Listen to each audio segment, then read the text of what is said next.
day they cut him from the team was the day the legend began.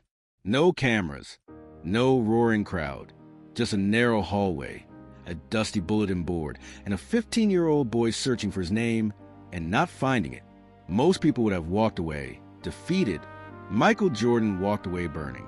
He didn't know it yet, but this moment, this sting, would echo through every game, every practice, every championship he would ever touch. It was 1978 in Wilmington, North Carolina. The air outside was cool with a bite of early autumn, the smell of pine drifting in from the edges of town. At Emsley A. Laney High School, the basketball tryout season was more than just a sports event. It was a sorting line between those who would be remembered that year and those who would fade into the background. Inside the gym, the faint squeak of sneakers still lingered in the air from the morning's drills. The polished hardwood floor gleamed under fluorescent lights, its shine broken only by the scuff marks left by players diving for loose balls during tryouts.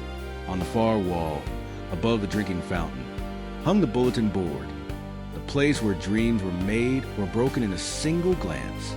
Michael Jordan wasn't just another hopeful. At 15, he was already a local name in pickup games, quick, competitive, relentless. The younger kids looked up to him, and the older players knew he had something special, even if they wouldn't admit it out loud. He had walked into tryouts with his head high, his mind already picturing himself in the crisp white and red varsity uniform. For 2 weeks, he had run until his legs ached, drilled until sweat blurred his vision, stayed after practice to shoot in the empty gym, layups, jump shots, free throws, over and over until the ball felt like an extension of his hand. He had imagined the moment they'd call his name. He had imagined the roar from friends in the bleachers when he scored his first varsity points. Now, standing in that hallway, he felt his heartbeat in his ears. He pushed through a small knot of players already scanning the list. Some were smiling, slapping each other's backs. Others stared silently, their eyes fixed on the paper as if looking longer might change the words. Michael leaned in, eyes darting across the sheet. Bennett, Carter, Harris, Lewis. His gaze raced down the list again. And again, there was no Jordan. At first, his mind refused to accept it. There had to be another sheet. A mistake. Maybe they posted the JV list here and the varsity list somewhere else. Then he heard the voice, steady, almost apologetic. "Mike, we want you on junior varsity. You'll get more minutes there. You'll grow into it." It was Coach Clifton Pop Herring, the man who had watched him during tryouts, the man whose decision had just closed the door Michael thought he was walking through. Michael nodded stiffly, not trusting himself to speak. He knew Coach wasn't insulting him. He knew JV was a chance to play. But all he felt was a sharp sting of being told, "You're not ready." The hallway seemed narrower on the way out. The laughter of the players who had made varsity sounded sharper, like it was echoing directly in his head. He walked slower, each footstep on the tile floor too loud in the quiet between voices. As he reached the gym doors, he felt the weight in his chest press harder. By the time he pushed outside into the cool Carolina air, a single tear had broken free, trailing down his cheek before he could stop it. He wiped it away quickly, not because anyone was watching, but because he couldn't stand to feel it there. Outside, the school parking lot stretched wide and empty, lined with oak trees that were just starting to shed their leaves. Michael kept his head down, hands shoved deep in his jacket pockets. Each step toward home felt heavier than the last. He thought about the hours he had spent on the court after everyone else left. He thought about the nights he had fallen asleep with a basketball in his arms. And most of all, he thought about the look on the faces of the players who had made the team, that mix of relief and pride he had been so sure he would feel today. Most kids would have gone home, shut the door to their room, and let the disappointment fade. Michael didn't feel it fading. He felt it hardening, turning into something sharp, something he could use. He didn't know exactly how, not yet, but he knew this much. The name Michael Jordan would be on that varsity list one day. And when it was, no one would ever doubt it belonged there. That night, he didn't cry himself to sleep. He didn't slam the door or throw his shoes in the corner. He picked up a ball and made himself a promise. If they thought he wasn't ready, he would make sure they'd never think that again. The walk home was quiet, except for the sound of dry leaves crunching under his sneakers. The late afternoon sun was dipping low, painting the sky in bruised shades of purple and gold.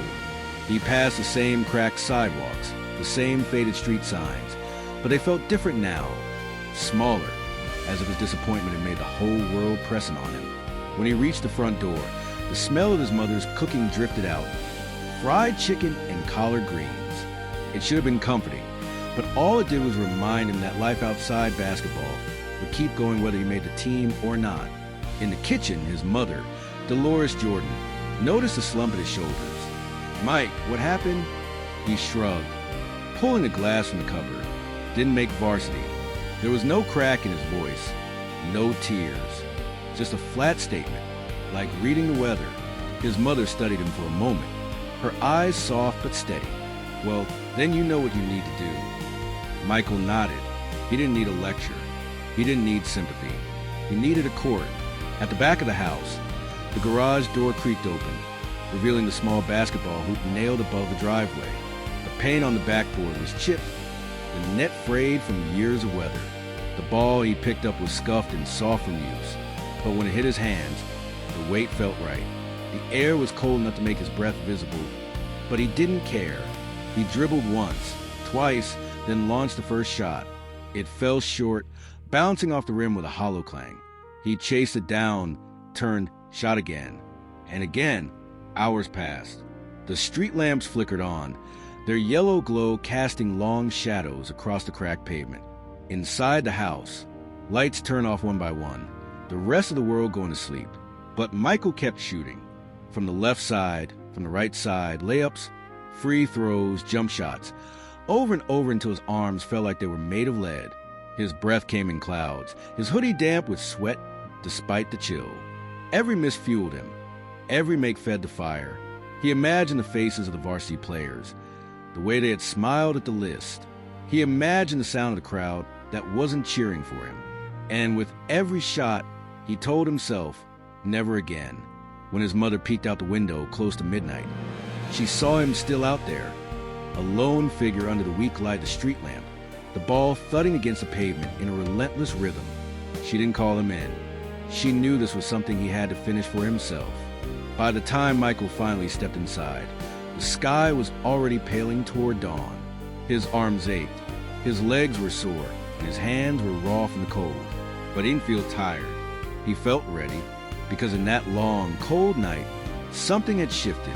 He wasn't just a boy who loved basketball anymore. He was a boy who would outwork everyone, every single day, until there was no list in the world that didn't have his name on it. They put him on junior varsity to give him more time to grow. What they didn't realize was that every game, every practice, every possession was going to be his battlefield. He wasn't there to fit in. He was there to make them regret not putting his name on that varsity list. The first JV practice of the season smelled like varnished wood and fresh sweat. 15 boys jogged onto the court, laughing, swapping jokes, bouncing balls off the polished floor. Michael jogged with them, but he wasn't laughing. His mind was already somewhere else, in the weight of the ball, the distance to the hoop, the way his feet gripped the floor when he planted for a jump. Coach Herring watched from the bleachers, clipboard in hand. From where he sat, Michael didn't look special yet.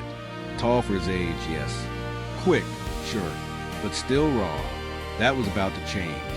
Every drill, Michael ran harder than anyone else.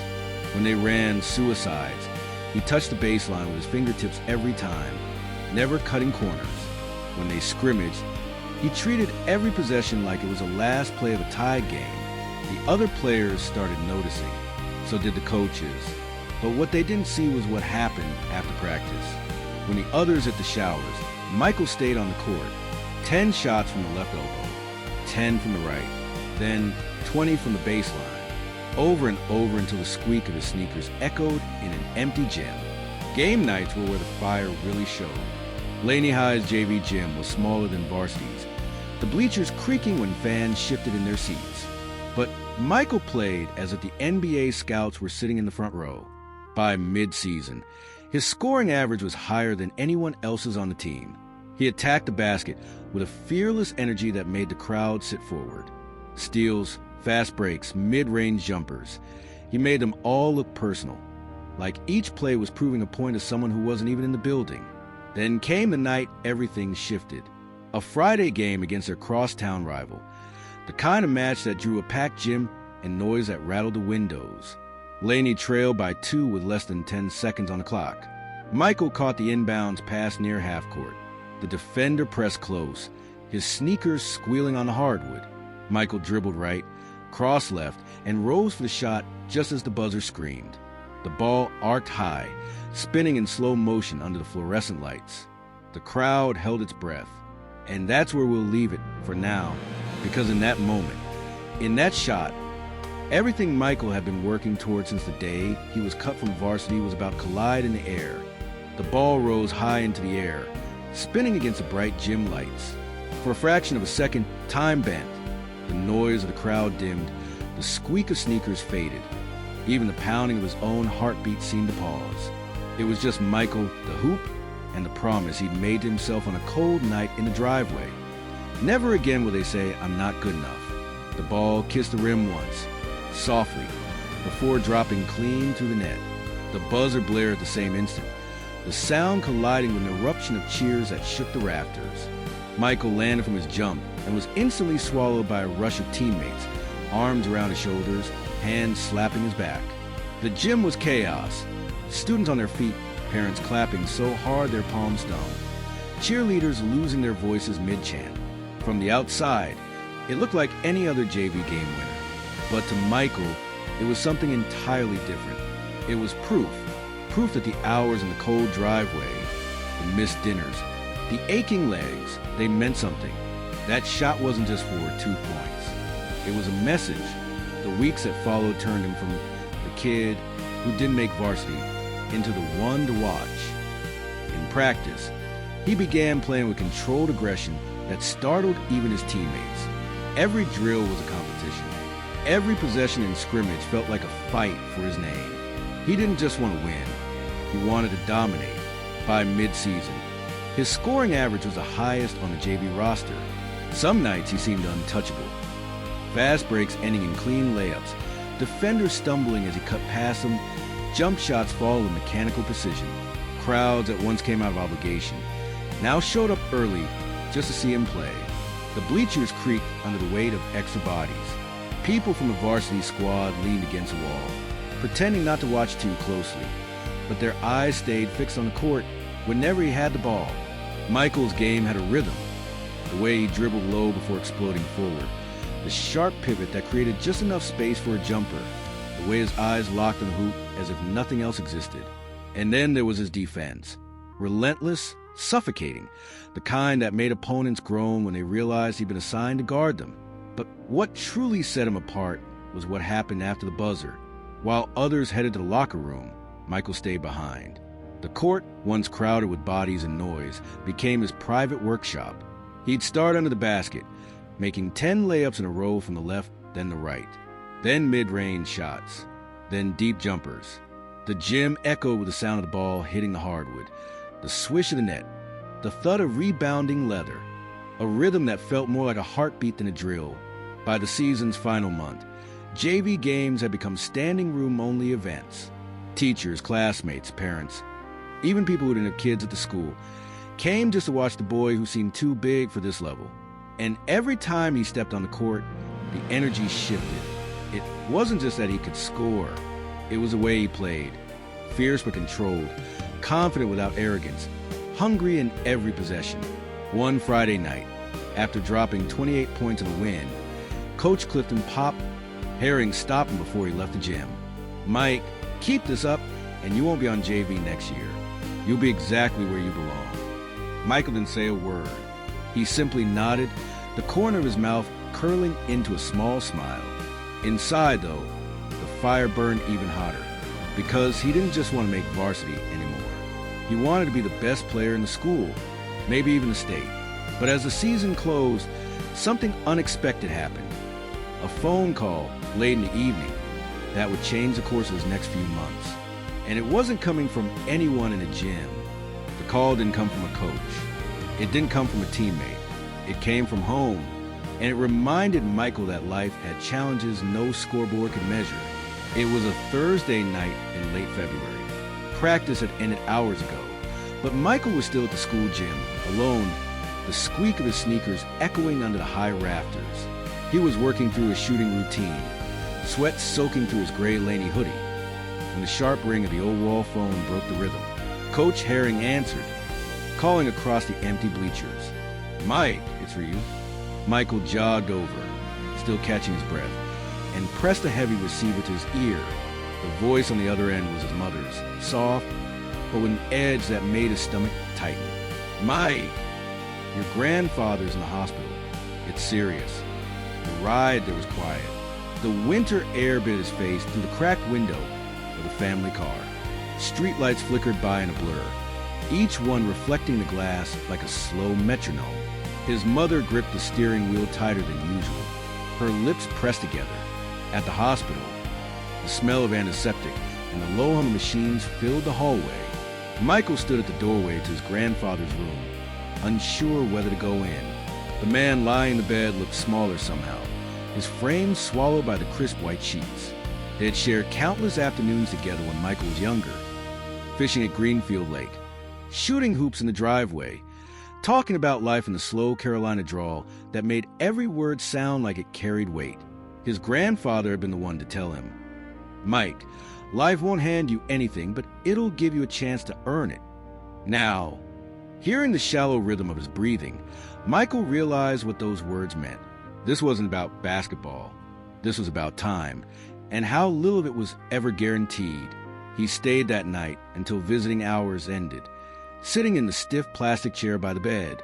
When they finally drove home, the car was quiet again, but Michael's mind was loud. He replayed the season in his head, the points, the wins, the cheers, and for the first time, it all felt small compared to what he'd just seen. The next morning, he was back at the gym before school, not because of the next game, not even because of varsity dreams, because he felt an urgency now, as if every second wasted was a second stolen from what he could become. His workouts changed. They were harder, sharper, more deliberate. When his arms burned, he kept shooting. When his legs ached, he kept running. He imagined his grandfather watching from bleachers, nodding silently at the effort. By the end of the season, he wasn't just the best player on JV. He was the kind of player the varsity squad couldn't ignore. On the night of the JV championship game, as the team huddled in the locker room, Michael laced up his shoes with a quiet focus. His teammates joked and laughed around him, but he stayed silent, because for him, this wasn't just another game. It was a promise to the coach who had cut him, to the players who had overlooked him, and to a man lying in a hospital bed, waiting to hear what his grandson had done tonight. And just before stepping onto the court, Michael whispered to himself, "This one's for you." The JV championship wasn't just a game. It was a trial, the stage, and the message all in one. For Michael Jordan, this night wasn't about a trophy. It was about proving to everyone that cutting him from varsity had been the biggest mistake they ever made. The gym was already buzzing an hour before tip-off. Students filled the creaky wooden bleachers. Their school colors splashed across t-shirts and homemade signs. Parents stood along the railings, balancing paper cups of soda and buckets of popcorn. The air was warm with combined heat of hundreds of bodies, and every bounce of the ball echoed like a drumbeat under the high arched ceiling. Michael sat at the far end of the bench during warm-ups, headphones on, eyes closed. He could hear the ball thudding on the court, sneakers squeaking, the muffled hum of voices, but all of it felt distant. In his mind, there was only one picture, his name next year, printed clearly on the varsity roster. This game was the bridge to that moment, when the announcer's voice boomed over crackling speakers. Starting at guard, number 23, Michael Jordan. The sound from the Laney section of the crowd hit like a wave. Michael jogged to center court, slapping hands with teammates, but his face stayed calm. Inside, his heart was pounding like a war drum. The opening tip went to Laney. Michael caught the ball on the wing, took one dribble, and rose for a jumper. The net snapped clean. First shot, first points. It was a statement. The other team came prepared. They doubled him early, forcing him to pass, shoving him off the ball every chance they got. But Michael had spent months preparing for this. When they cut off the lane, he pulled up for mid-range shots. When they crowded him at the arc, he drove hard to the rim, absorbing contact and finishing anyway. By halftime, he had 18 points, but the score was tied. Laney's coach barked adjustments in the locker room, but Michael barely heard him. He was already mapping the second half in his head. He wasn't just going to win. He was going to leave the kind of mark no one could ignore. The third quarter was war. Bodies collided in the paint. The ball slapped hard against the floor. The crowd roared with every basket. Michael stole a pass at half court, sprinted the length of the floor, and finished with a layup that sent the home fans into a frenzy. But every time Laney pulled ahead, the other team answered. Midway through the fourth, with the score tied at 58, Michael's chest was burning. Sweat dripped from his chin, stinging his eyes. He glanced at the clock, just under 2 minutes left. Laney's possession. Michael brought the ball up. The defender crouched low, ready to pounce.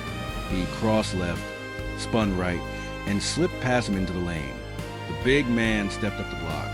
Michael floated the ball high, kissed it off the glass, 2 points. Laney by 2. The other team answered with a deep jumper. Tie game again. 1 minute left. Timeout Laney. The huddle was a blur of voices. The coach drawing plays on his clipboard. Michael wasn't looking at the board. He was looking at the clock, 0:56, and thinking of the promise he'd made to himself in the driveway months ago. The play resumed. Laney's shot missed, but Michael grabbed a rebound in traffic. He dribbled out, reset at the top. The crowd was on its feet, the noise a wall around him. The clock ticked down, 0:15, 0:12. Michael dribbled, eyes locked on the basket. Defender clinging to him. At 0:06, he made his move, a hard step right, sudden pullback dribble. The defender stumbled. Michael rose, the ball leaving his fingertips just as the buzzer began to sound. The shot arced high, spinning, the entire gym holding its breath. Swish, the crowd erupted. Teammates rushed the court, lifted him off his feet. Somewhere in the chaos, the buzzer's echo faded into pure celebration. Michael didn't smile wide. Instead, he took a long breath, scanning the bleachers, because he knew this wasn't the peak. It was just a foothold. Later that night, as he walked out of the empty gym with the championship medal hanging from his neck, he saw Coach Herring leaning against the doorway. The coach met his eyes and said simply, "See you at varsity tryouts." Varsity wasn't just a promotion. It was a different world, faster, louder, and far less forgiving. For Michael Jordan, making the team wasn't the end of the story. It was the beginning of a whole new fight to prove he truly belonged. The summer after the JV championship was a blur of work. While most of his classmates spent their break at the beach or sleeping in, Michael was at the court by sunrise. The neighborhood kids would ride their bikes past his driveway and see him there, shirt already soaked, jumping, shooting, sprinting, the sound of the ball bouncing a steady rhythm against the concrete. There was no crowd, no scoreboard, no cheering, just a steady repetition, day after day, as he built himself for the next level. By the time fall tryouts rolled around, his name wasn't just whispered in the hallways. People expected him to make varsity. The very same bulletin board that had once broken his heart now carried his name in bold letters. This time, Jordan M. was right there in the middle of the varsity roster. The first varsity practice was different from anything he'd experienced. The gym felt bigger, the ceiling higher, the lights brighter, and the players taller, stronger, more experienced. Some had been starters for 2 or 3 years, already comfortable in their spots. They eyed Michael with polite nods but guarded expressions. To them, he wasn't a teammate yet. He was a challenger. The pace of practice was relentless. Drills moved so fast that by the time Michael caught his breath, the whistle was already blowing for the next one. Defenders closed space in a blink.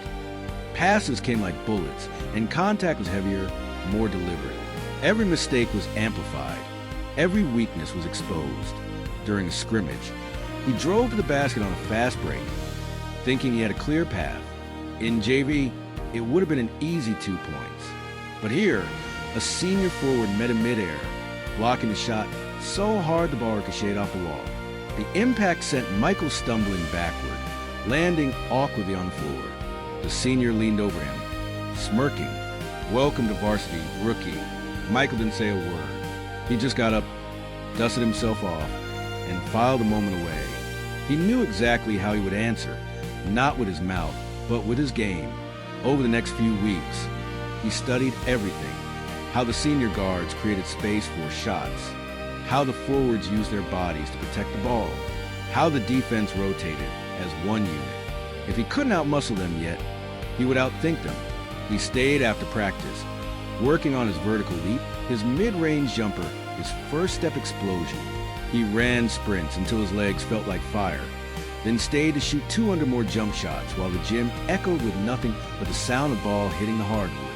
His first varsity game came sooner than expected. It was a home game against one of the top teams in the conference. The bleachers were packed, the band playing loud enough to make the court vibrate. Michael started on the bench, watching as the starters battled it out. The game was fast, physical, exactly what he'd been preparing for. But now it was real. Midway through the second quarter, Coach called his name. The roar from the crowd was immediate. Everyone wanted to see what the JV star could do against the best. His first possession was cautious, a simple pass, moving without the ball. But on the next trip down, he caught a pass on the wing, faked right, drove left, and pulled up for a jumper just inside the arc. The ball sailed through the net. 2 points. A small moment, but enough to spark the crowd and make a few of the veterans raise their eyebrows. Later, he grabbed a defensive rebound over a taller forward, sprinted the floor, and scored on a fast break layup. The gym shook with noise. By halftime, he had 6 points, 3 rebounds, and the attention of everyone in the building. But varsity wasn't going to let him have his way for long. In the third quarter, the defense tightened around him. A hard foul sent him to the floor, his elbows scraping against the hardwood. The message was clear: you're not the star here yet. Earn it. Michael stood up, jaw clenched, and made the free throws without a glance at the defender. The rest of the game was a grind, but he finished strong, and Laney took the win. After the final buzzer, Coach pulled him aside. "Not bad for your first game. But remember, making the team is the easy part. Staying here, that's the real work." Michael nodded. He knew the real battles were just beginning, and the first of them was coming sooner than anyone expected. It was the biggest game of the season. The gym was overflowing, the air heavy with the smell of sweat, popcorn, and anticipation. And somewhere in that noise, a young Michael Jordan was about to discover what it meant to carry the weight of a team and the birth of his legend. Winter in Wilmington brought a different kind of chill, the kind that seeped into your bones. But on this night, the Laney High School gym felt like a furnace. It wasn't just the crowd, it was the stakes. If Laney won, they'd advance to the regional finals for the first time in years. If they lost, the season, and for the seniors, their high school careers, would be over. Michael stood near the scorer's table, pulling at the hem of his jersey, his eyes locked on the court. He could feel the vibration of the bleachers under his feet, the thunder of sneakers on hardwood, the constant hum of the crowd. He wasn't just a JV kid anymore. He was a varsity starter now. And tonight, every eye in the gym was on him. From the opening tip, the game was a war. The opposing team's defense was suffocating, pressing full court, forcing turnovers. By halftime, Laney trailed by 12. Michael sat on the bench during a timeout, chest heaving, sweat dripping into his eyes. Coach's voice cut through the noise. "They're daring us to fight back. Question is, who's going to answer?" Michael's mind flashed to that bulletin board 2 years ago, the one that had told him he wasn't good enough. He could almost hear the laughter, the whispers. "This is your answer," he told himself. The third quarter began with a different energy. Michael drove to the basket fearlessly, drawing fouls and hitting free throws. He chased down a fast break and blocked a shot so hard it sent the ball into the front row. The crowd erupted, but the other team wasn't rattled. They kept scoring, keeping Laney at arm's length. Then came the final 2 minutes. Laney was down by 6. Michael caught the ball at the top of the key, faked a pass, and sank a deep jumper, down by 4. On the next possession, he stole the ball sprinted the length of the court, and finished with a soaring layup. Down by 2, the gym was a roar of sound now. People stomping, shouting, willing to come back into existence. Michael's teammates slapped his back, their eyes wide with belief. With 18 seconds left, Laney had the ball, still down by 2. Coach drew up a play for their senior shooting guard. But as they broke the huddle, the senior leaned toward Michael and said quietly, "Take it." The ball was inbound. Michael moved without hesitation, curling around a screen, catching the pass at the wing. A defender was on him instantly. Hands up, eyes locked. Michael dribbled once, twice, then stepped back. The kind of step back that would someday define his career. The clock ticked. 3, 2. He rose into the air. Everything went silent. The ball left his fingertips in a perfect arc, spinning toward the basket. Swish. Tie game. The crowd exploded, but there was no time to celebrate. Overtime was coming. Michael didn't even pump his fist. He just jogged back to the bench, eyes burning with focus. Overtime was where he would finish what he started. In the extra period, fatigue set in for everyone except him. He scored the first basket, then the second, then assisted the third. By the time the final buzzer sounded, Laney had won by 7. Michael finished with 28 points, 14 of them in the last 7 minutes of play. As the team huddled in celebration, Coach put a hand on his shoulder. "Remember this, Mike. The crowd saw the points. I saw the fight." That night, as the gym slowly emptied and the echo of footsteps faded, Michael sat alone on the bench for a moment. The scoreboard still glowed above him. The numbers etched into his memory. He thought about the boy who had once walked away from the bulletin board with tears in his eyes, and he realized that boy was gone. In his place stood a young man who had learned that rejection wasn't the end, it was the invitation to greatness.